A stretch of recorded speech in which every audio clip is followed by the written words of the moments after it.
Now, the next thing to do is to check for the parenthesis that also exists in this chemical compound, because obviously we do have chemical compounds that do have parentheses. So I'm going to say I'm going to say if A equal to the opening parenthesis, and you just have to show that opening parenthesis right there. So if A is detected as it's going through the chemical compound and it does detect that opening parenthesis, then we're going to use this join equals to join plus that closing opening parenthesis, sorry. So it's going to be join plus, and then in quotation marks, that opening parenthesis. And then we'll do the same thing for detecting for closing parenthesis. And what we want to do is just basically show the user at the end of the day how the chemical compound is written properly with a subscript value, which we're also going to get. So here we're going to say if A equal to the closing parenthesis, then of course we're going to do that join equals to join as well, plus that closing parenthesis too. And then finally, we're going to look for the digit now. We need to look for the subscript value in the chemical compound, and so that we can be able to add that as well.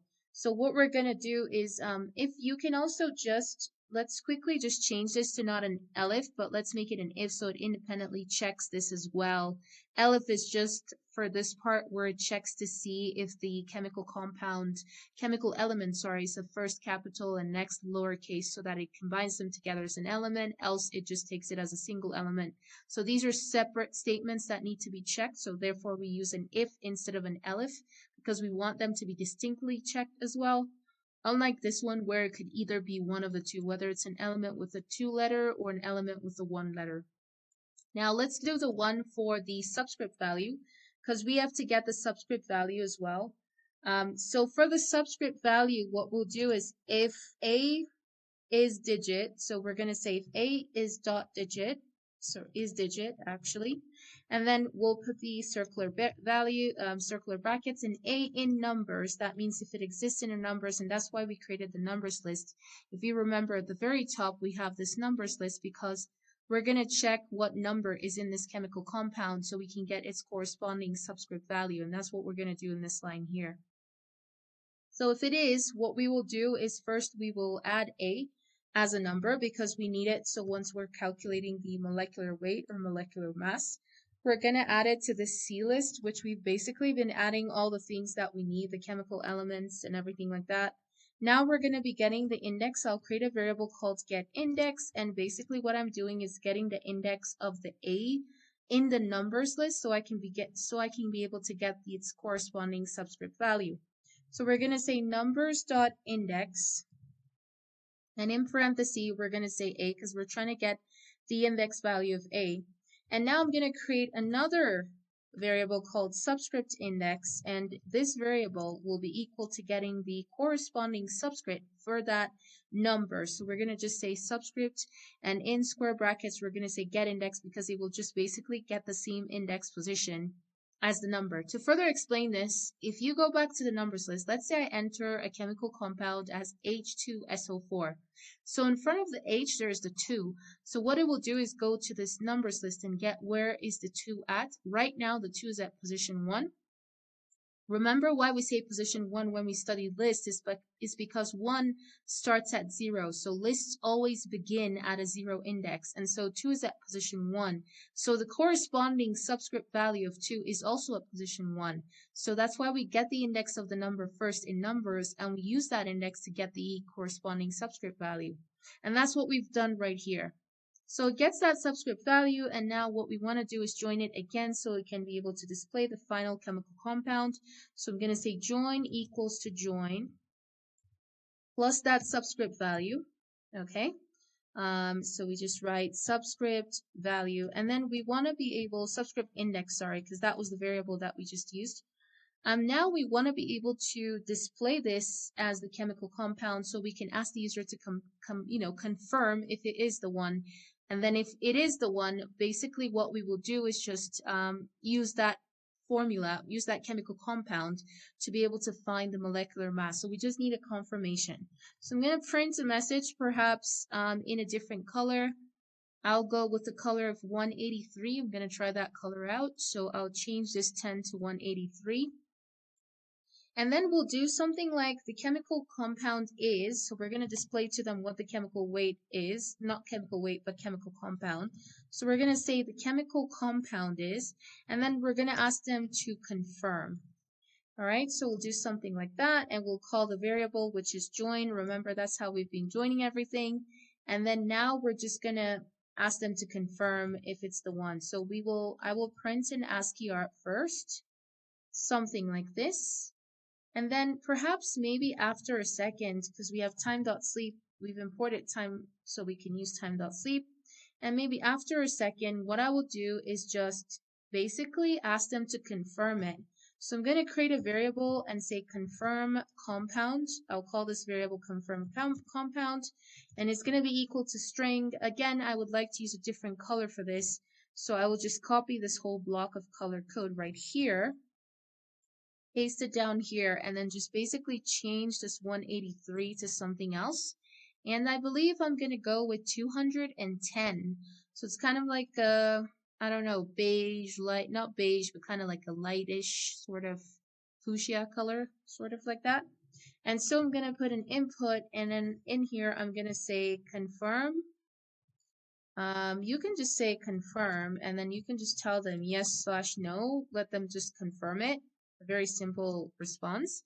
And yeah, and so if they confirm it, then we can now just get the list, start going through that C list that we've now added everything inside of it.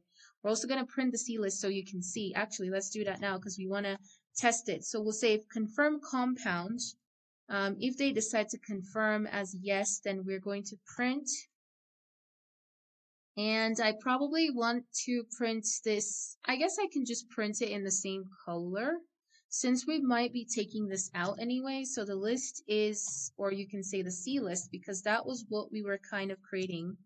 So you can, this is just for the purpose of just testing it. We don't necessarily need to show this at the end of the program because they don't need to see the list. They just need to see the molecular weight. So at this stage in time, we can actually run this program, and we don't need another print statement. We can run this program and see if this joiner is doing the job of actually joining the chemical compound elements properly, so, and also the subscript value.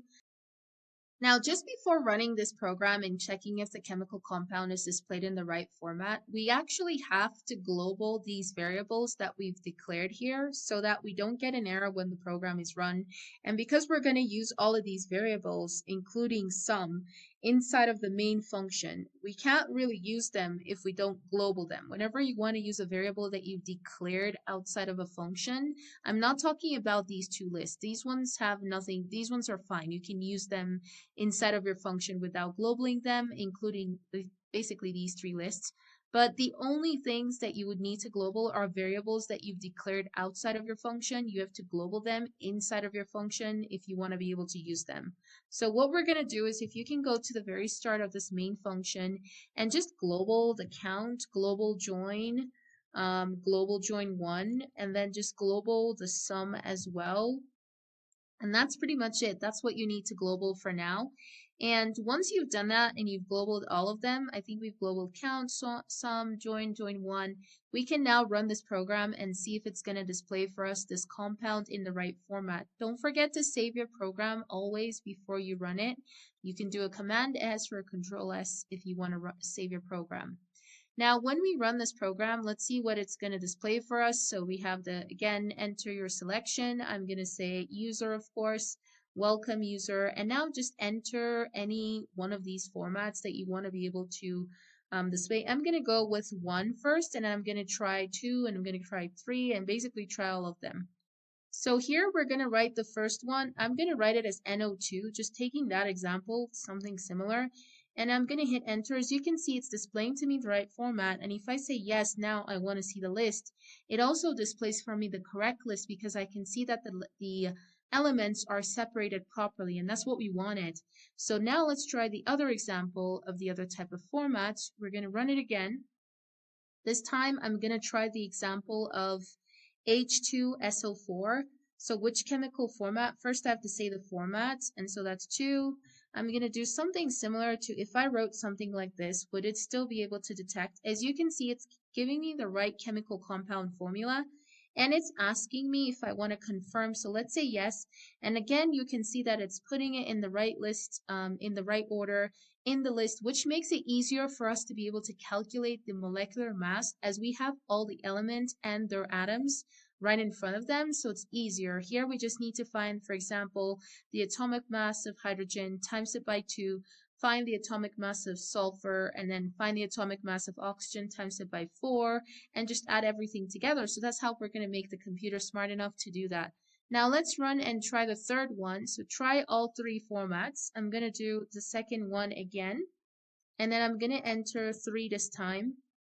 I'm going to write it as AL. This is the one now that is even vital to try because it has that, brackets, and it has that 2-lettered element. So AL2, and then I'm going to write open parenthesis, CO, and then 3, and then close parenthesis, and then just put a 2 in front of the whole thing, because that's how it is written in terms of the chemical compound. And you can see it's doing a brilliant job to do that. You can see it's writing Al2, CO3, 2. That's exactly what the right chemical compound is supposed to look like. And when I say yes, then it just splits it off rightly for me in the element, in the C list, sorry. And you can see Al2CO3 2. So this again makes it easier for me to be able to get the atomic mass of the element and multiply it by its number of atoms and, respectively just add everything. So we've tried a third type of format. Let's run it and try the fourth type of format. So I'm going to run it again, and let's try the fourth one. I'm going to go as user again, and I'm going to try the fourth format, and we're going to write CR, and then of course open parenthesis, NO3, and then we have a 6 in front of that. So again, it does it properly. You can see it's writing CRNO3 with the subscript and then 6 with the subscript as well. If I confirm yes, you can see that it's breaking it down with CR and it's putting NO36, which again just makes everything easier for calculation. So basically this whole thing works up until the stage where we are right now. The next thing we're going to do is we want to fetch all these elements that are inside of the C list. We want to be getting their appropriate atomic mass because we're going to use that atomic mass to find their molecular weight or molecular mass. So what we're going to do is we're going to use a for loop so we can go through that list. So I'm going to say for I in C list. You can basically do anything for anything in C list. So we're going to just go through that C list that we have printed out, and we're going to be fetching the atomic mass of each element in there. So we're going to say if I in elements, we're going to check, remember, because we want to detect the element in the list, because remember in this list we don't only have elements, we also have numbers, but we're trying to detect the elements and checking if we do detect an element. And how we do that is making the computer to check if the I, whatever is being gone through in this C list, is actually an element that exists in the elements.all symbols, basically in the periodic table, using that elements library that we initially imported.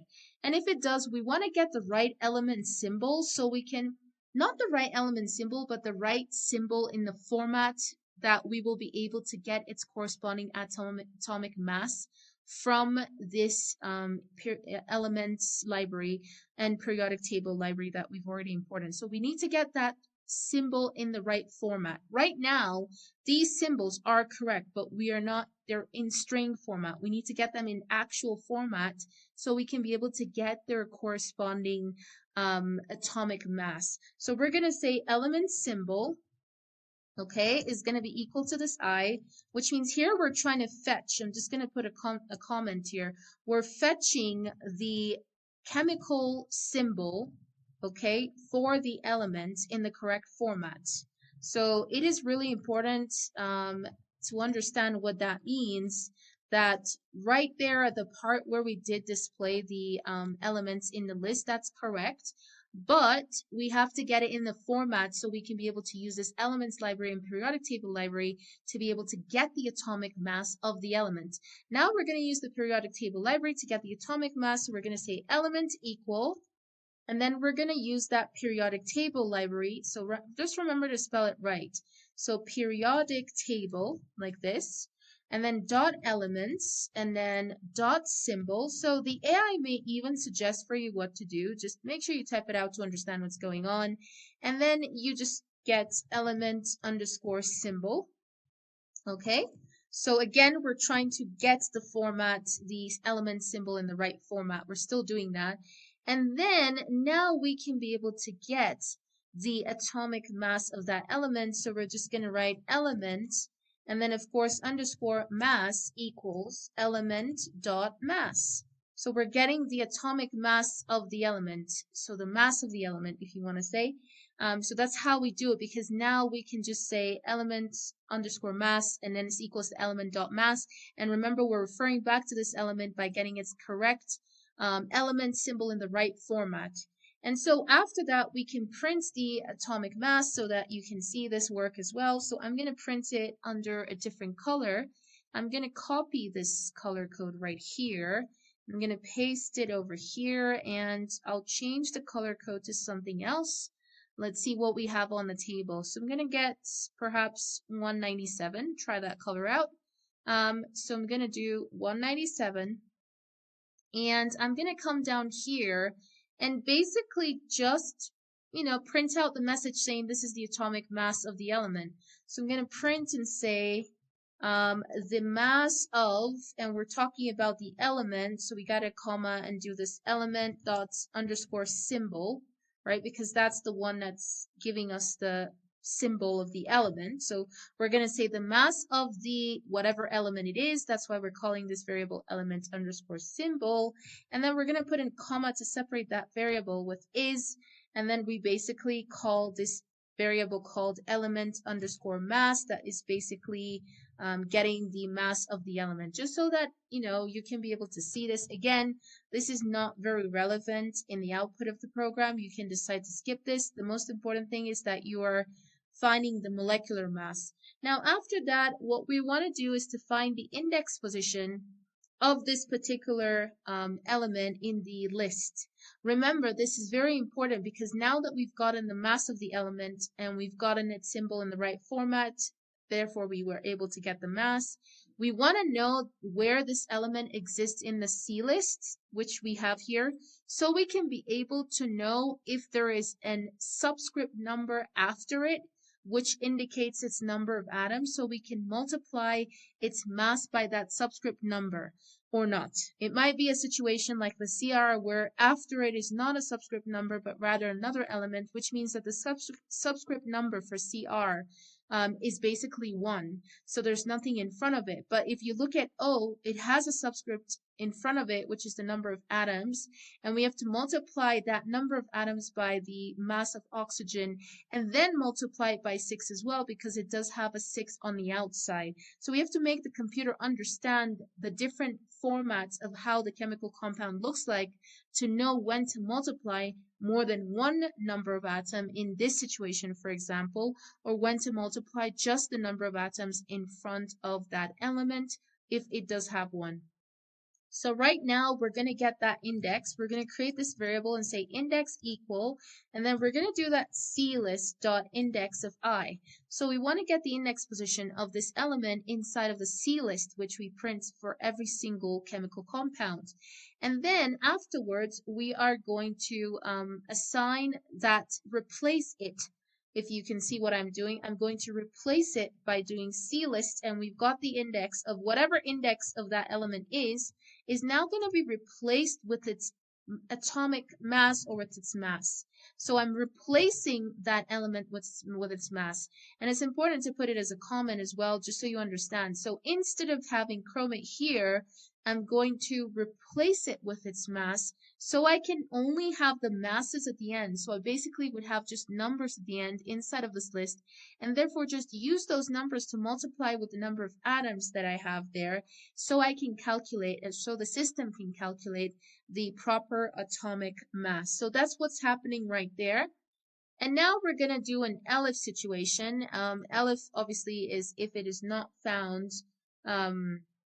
if it is in numbers. So here what we're doing is elif if I is in numbers. What does this mean? Well, because we're going through the C list and we are aware in the C list we have basically elements and numbers, and those numbers represents the number of atoms for the elements that precede or precede them.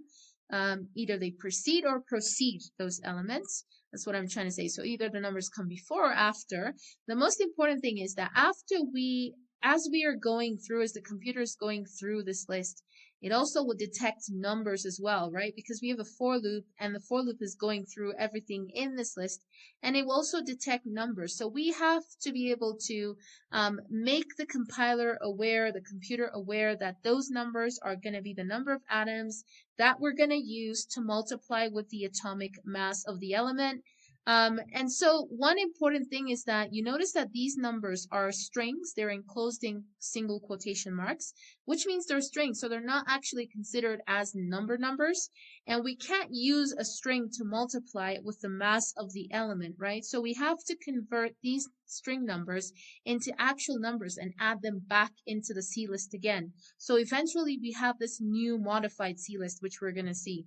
So here I'm going to go into I'm basically going to go after I say if it is found numbers, we're going to do the same thing again, find the index position of those numbers in the C list. So we're going to say clist.index, and then we're going to open this parenthesis and put the I so we can find the index position of that number in the list. And then when we do, we're going to replace that number with its number value. Like, we're going to replace that string because right now it's stored as a string. As I said, it's enclosed in quotation mark in single quotes. So we don't want it to be stored as a string, but we want it to actually be stored as a number. So we have to replace it as a number. So what we'll do is we'll basically write down the next line as C_list, and then we'll put in square brackets index, because it's going to take that index and replace it. So we're doing the replacing part. And now we're doing the thing that you learned initially, which is called data casting or data type casting, which is converting data from one type to another. And we're converting that number from a string to an actual number by putting int. So we're basically replacing the element with, I wouldn't say replacing the element. I'm not going to take that suggestion. I would say what we're doing is we're converting the number in the C list. Okay, so it's important to, again, note that down, to an integer value, right? An integer value to actually be used in calculation. Otherwise, we cannot calculate a string. So after this, the next thing to do is, why don't we print out our results? I use this color code. You can put, I'm going to change the color code. Let's print out our new C list and see if it has now replaced the elements that are supposed to be in there with their atomic mass, and if it has now made the number of atoms actual numbers, not just strings. So I'm going to print this message in a particular color again. I'm going to go with color 15. I'm just going to go with white color here. And then I'm just going to say the modified C list is now this. Okay, so we're going to print a message and say the modified C list, or you can say the new C list is now and then you just, give a space, or you might not want to give a space. You can just actually, it automatically gives a space, and you still write that C list because it will still print it out. So now it's expected that it should print out the atomic mass of the elements now. Instead of the elements themselves, it should replace with the atomic mass, and these ones should actually be actual numbers, not just strings. So let's see if this is working. It's important to test every step that you're inserting in your program. So I'm going to click on File and Save, and then I'm going to run it. And then last thing that we're going to do, obviously, is just now to start doing the calculation part. If this works properly, then we're just going to do the calculation part. So if you want to kill and just clear your terminal, you can just click on kill and kill at the same time here, and then just run. And it's going to run for you the program, and you can take this to decide if you want some more space while you're viewing your program. I'm going to go to user, and I'm going to select anyone really. I'm just going to go with 2, and I'm going to go with H2SO4. Okay. And then I'm going to confirm. It says, okay, it's going to tell me confirm that. I'm confirming it. Now look what's happened here, guys. It's giving me the atomic mass of hydrogen is 1.00794. If you want to confirm that when you do actually run this, go online and just write atomic mass of whatever element it is. So I'm just going to say of hydrogen. So if you want to just confirm it, you can do it. And here it is. It's 1.00784, which it does give me 794. Yeah, it's no problem in 1 or 2 decimal places, but it is the one. And then you can also do the atomic mass of sulfur as well. So I'm going to do the atomic mass of sulfur too. So that means I'm going to say of sulfur. And I'm pretty sure it's going to give me that 32.065, which is the same again here. And then the atomic mass of oxygen, which sometimes is rounded up to 16, but you can also check that out and just make sure. And you can see it's giving me the right thing. So it's basically returning the correct atomic masses of these elements. And as you can see, it's replacing them because normally H is going to come here instead of this 1.00794. And then S is going to come here instead of this. And then, of course, O is going to come here. So now we're replacing them, and we're actually getting these ones as actual numbers, not as strings. Look at the difference. This one's in closing quotation mark. This one's not. So they're actual numbers that we can use for calculation. Now, everything is easy, where we have to now multiply the number of atoms with the atomic mass. The only thing that would be a little bit challenging, which we're going to make the computer understand, is in a situation where we have a chemical compound like this, La2, and then we have like CO3, and on the outside we have like 2 as well. Well, in that situation, we have to make the computer understand it needs to multiply the number of atoms with the elements in the parentheses first, and then multiply it with what's outside of the parentheses. So we're going to do a little strategy there to make the computer do the correct calculation.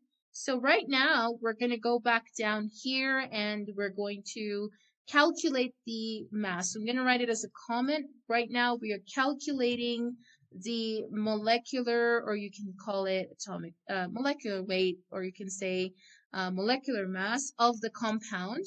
Okay, it's because that's what we're doing now that we've gotten everything in check.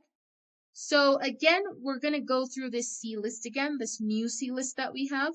And we're going to start by making the computer understand when and how it's supposed to multiply the number of atoms with the atomic weights. So we're going to start with the for again, and I'm going to say for anything really, for J in C list, okay? This new C list, remember? And then we're going to now make the computer detect if it does detect that there is, if it detects that there is a digit. And remember, we learned about list slicing in this tutorial. So if it detects a digit is existing at the very last part of this list, and it detects that the second part of it is not a digit as well, then in that situation, we know that it has to just multiply the number of atoms just has to multiply with the atomic mass. But if it does detect another number here, then what it indicates is that it's something like this, and that means we have to multiply the number of atoms with the element atomic masses first, and then multiply with the number that is at the very last part of the list. So that's what we're going to do. So we're going to start by putting in if statements. We're going to say if, and we're going to say if the string, we first kind of have to convert it into a string because we want to kind of like compare it with a Boolean value, saying if it's true or false. So we're going to convert the C list, and then we're going to say in square brackets -1. What does that mean? We're checking what is at the very end of this list, and we're converting it to a string so we can make a comparison. So we're saying if that's at the end is .isDigit, okay, which we all know, we're checking to see if it's a digit. And you should know why we're doing the string casting here, guys, is because if you want to use the isDigit method, you kind of have to have it as a string. It doesn't work isDigit with numbers like what we have here, but it rather works with like strings like these ones. So that's the reason why we're doing string, and then we're saying -1.isDigit, and we're saying if that is true, so we're going to say if that is true, And so we will go with, oh, and actually this bracket here should come only after here because you're only converting the number to a string, so you don't need to put the bracket at the end. So therefore, the string bracket should just end here before the is digit. So if is digit equal true, right? And we're going to also do another conversion of string C underscore list. And then this time in square bracket, we're going to do -2, which we're talking about the second to the last thing in the list. So when we say minus, we're looking at all the positions of all the elements in a backward manner. So we're talking about this one. So if that dot is digit, so we're going to say is digit as well, again, is false. So that means if it's not a digit, which in this case, it does work really well because we can see this is not a digit. This is more of a real number, and that represents the atomic mass of the element. So is dot is digit, and then we're going to say equal false. So that means if it is not a digit, then now we know how we can tell the computer or compiler to be able to calculate the correct molecular weight for such a compound. So what we're going to do is we're going to say if string new. Okay, so we're still going to add one more thing. We're going to again convert this J, sorry. That means what we are going through. And remember that we're going through everything in the list, and we're saying if the C list -1 is digit, we're basically just checking to see if the last digit is a digit and the second to the last digit is not a digit. And now we're doing the main if statement. We're saying if the conversion of, again, the string, getting it into a string, dot is digit. So if we're talking about itself, whatever is found is a digit as we're going through this list. Then what we're going to do is now calculate is a digit, but it's not like digit, it's like false. So what this means is, again, just to explain, we are going through everything in this list, right? So the first thing we did was we checked to see if the last number was a digit, but the second to the last one is not a digit. Now, as we go through things in this list, remember we are checking to know, again, this process here, please don't confuse it. This whole process is just to make the compiler understand how it's going to calculate the molecular weight. It has nothing to do with as we're going through the list. We're going through the list starting from the beginning, by the way. It's not starting by the end. So that's what you should understand. This is just a way to determine if the last digit or the last thing in the list is a digit, but the second to the last is not. Now we're actually going through this list starting from the beginning, and that's why we said if the beginning or whatever we're going through, which obviously starts from the beginning, is false, it's not a digit, which it's not. Again, this is the atomic mass of hydrogen. This is a real number, not a digit. When we talk about digit, we're talking about whole numbers. So now we're going through the list as normal. And so we're going to do find the index position of this particular thing or this particular real number that we're coming across, get its index position, and then add +1. And basically that will check if that +1, what does that mean? We got the index position of whatever exists here, and we're adding +1 to see if what is in front of it is also a number. Okay, so also checking if there's like a number in front of it, and if there is, that means it's a number of atoms, which means we have to multiply it by that number. So remember, initially we started to check and see if the last thing in the list was a number and if the second to the last was not a number. Now we're going through the list starting from beginning, and we're checking if the first one is a digit, and of course if it's false, we're saying that means it's not a digit like this one, it's a real number. Then we're going to get its index position, which obviously is 0 here. +1 will give us this 2, and so we'll check if that is a digit. Then we're going to multiply this number of atom with its atomic mass. That's how the computer is sure that what follows that is its number of atoms, and it has to multiply with the atomic mass. So what we're going to do is we'll create a variable called findIndex, and we're going to find the index of this particular, whatever we've gone through starting at the beginning, remember. So in this case, the real number, the atomic number. So we're going to find the index in the list. So we're going to say clist.index. This is how we find index of what? Of J, which is the atomic number. And then once we do that, we're going to do +1. So we're going to create another thing called findIndex2. I'm going to call this. And it's going to be that find index plus 1. And what does that mean? We're trying to find out what's after it. Is that a number? And if it is, it means that that's the number of atom for that particular element, and we have to multiply it with its atomic weight. So we're going to say plus 1. Okay, so that means find what comes after. And then we're going to check if it is a digit. So we're going to say if, again, we have to do the whole conversion of string thing to check. So find underscore index 2. Again, don't forget that we are just going to, oh, but you have to put that C list. I forgot, because you're trying to check if that particular thing that you've just gotten is a number. So you have to put C list because you're getting it from C list. So if that's the case, if C list is string C list of find underscore index 2 is digit equals true, that means if it is a number, whatever precedes after this atomic mass, anything that precedes it, is it a number? And that's what we're doing here. And if it is, we're going to multiply it with its atomic mass. So this is where we use the sum. Remember the sum in the beginning, we set it equal to 0. Well, that's where we're using it, because the sum's always just going to be adding whatever's being multiplied from this list. So it's always just going to be like an adder. So right now we're doing sum equals sum plus, okay, this, what a number of atom times whatever comes before it. So we're going to say sum, you can say plus equal. It's a shorter way of saying sum equals sum plus. And then we're going to say J, which obviously is the atomic number, or atomic mass, sorry, of the element, times that C underscore list find index 2, which again is going to multiply the number of atom times its atomic mass. That's what we're doing here, but we're adding it to the sum. So we keep adding it till we finish all the elements and get the final sum, which is obviously the atomic, the molecular weight, sorry. So that's what we're doing. And then here we'll do an else. Else means that if we found out it isn't a digit, then in that case, we're just going to do sum plus equal J. So it's just going to be adding to the atomic weight. So just remember, this is really important. So it's going to be sum plus equal and then just J.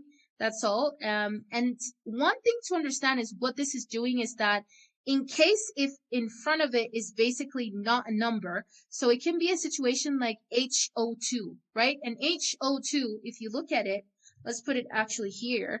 We have the element hydrogen and then oxygen, and we have 2 atoms of oxygen, which is multiplying its atomic mass. But you notice that in front of hydrogen, it doesn't have a number. We're just going to get the atomic mass of hydrogen, but nothing comes after it to multiply it with. So that's what we're saying. If there's nothing after the element, the first element that we're going through is or as we're going through the list, then it's just going to add just its atomic mass. That's all. It's like you're timesing it by 1. It doesn't do anything. It just adds its atomic mass.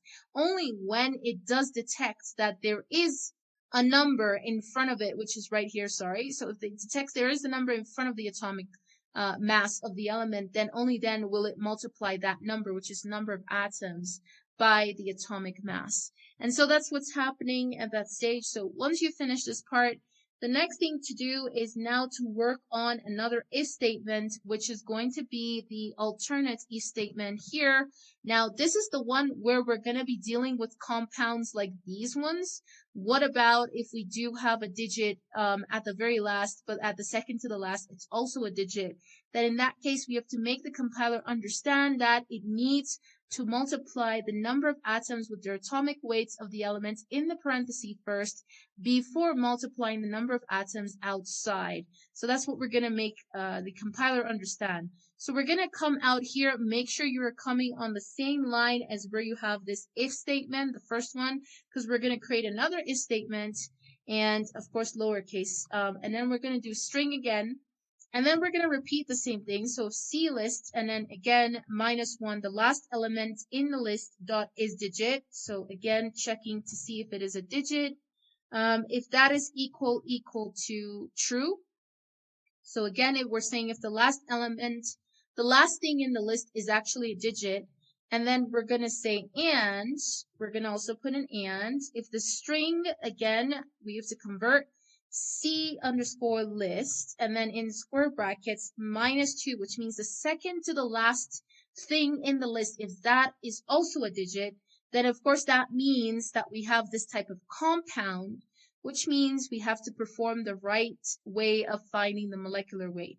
So here we're going to say, and this dot is digit again, so we always have this is digit, equal true, and we still have one more thing to do an and of, if the first one is a digit as well. So what we're saying is right after, we're going to check what is existing first in that particular compound.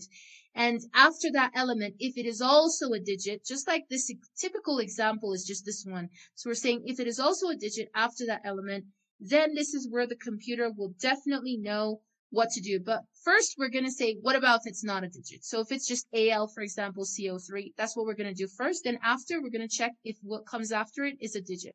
So right now, we're going to say, if that is equal to true, and then we're going to do a string again, open brackets. Remember why we're doing the string all the time is because we want to check if it is a digit. We can't use this is digit with numbers. They have to be string or text type data.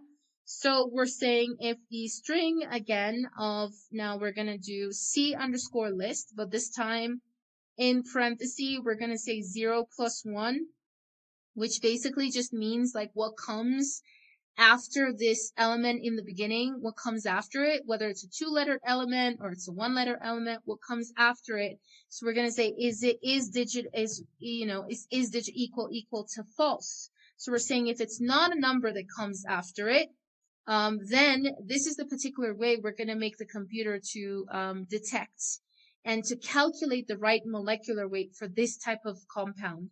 So we're saying this example is going to go, this if statement is going to go with compounds that are like this. I'm going to copy this example here, but the only modification we're going to do is that compounds that don't have a number after the first element, something like this, AlCO3-2. This is just an example. So we're saying if it's such a compound like this, then this is how the molecular weight is going to be calculated.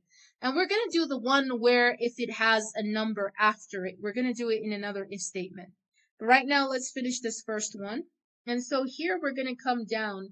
If that's the case with all what we said, then we're going to say sum equals plus equal. Remember, this is a shorter way of saying sum equals sum. We're going to say C underscore list, which means the atomic number or atomic mass. I keep saying number, but atomic mass that comes at the beginning of this list, obviously, which represents the element. It has to be an element. We're going to add it to. Since you know why I'm saying we're going to add it without timesing anything is because we already know that what comes after it, there isn't any digit. It's just the atomic mass of the element and nothing comes after it as a digit. So that's why we're going directly to add it to the other things. And we're not timesing it by any number. We're going directly to add. So we're saying sum plus equal C underscore list plus open parenthesis, C underscore list, and then we're putting here 1, which basically is what comes after it. And what comes after it, if you look at that, remember it's going to be the next element. Don't think about the brackets. We're not putting the brackets in the list, remember. So we're talking about the next thing coming after it will be the atomic weight or atomic mass of that element. And then we're going to do that times, okay, times the C list outside. I'm going to explain this. So times C list, and then in parentheses, we're going to say minus 1. And why are we doing it this way? Well, because this type of compound, if you look at this element, it's not alone. Carbon has 2 atoms, and that's outside of the parentheses. And that's what we're doing. We're timesing it by minus 1 because the 2 is going to be the very last thing in the list. So you have to times that element by its number of atom, which is this number that comes after. And that's what we're doing because that's how we make the computer understand the different formats and how it needs to solve the correct molecular weight. So this is the reason why we're saying times that minus 1. We're talking about the atom that comes in front of the parenthesis. And then we're going to do a plus again, and then we're going to open parentheses, C underscore list. And then again, we're going to put the second thing that comes after it, which would again be this time, for example, oxygen. But we're going to multiply that by its number of atoms inside of the parentheses and then multiply it again by what's outside of the parenthesis.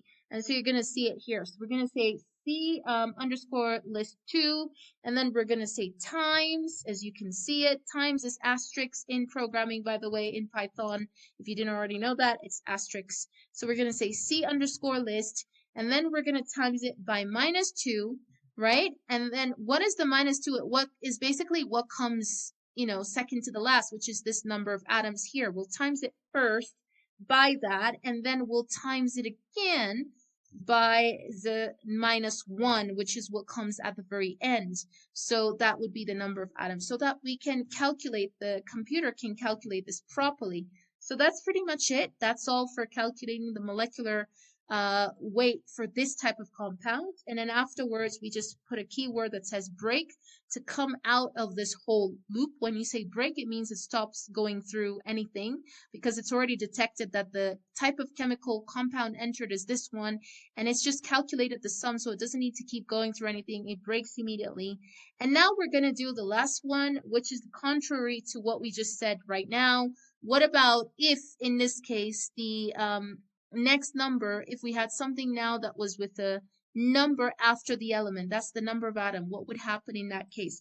So that's the kind of if statement we're going to put in to calculate the molecular weight for that type of compound as well.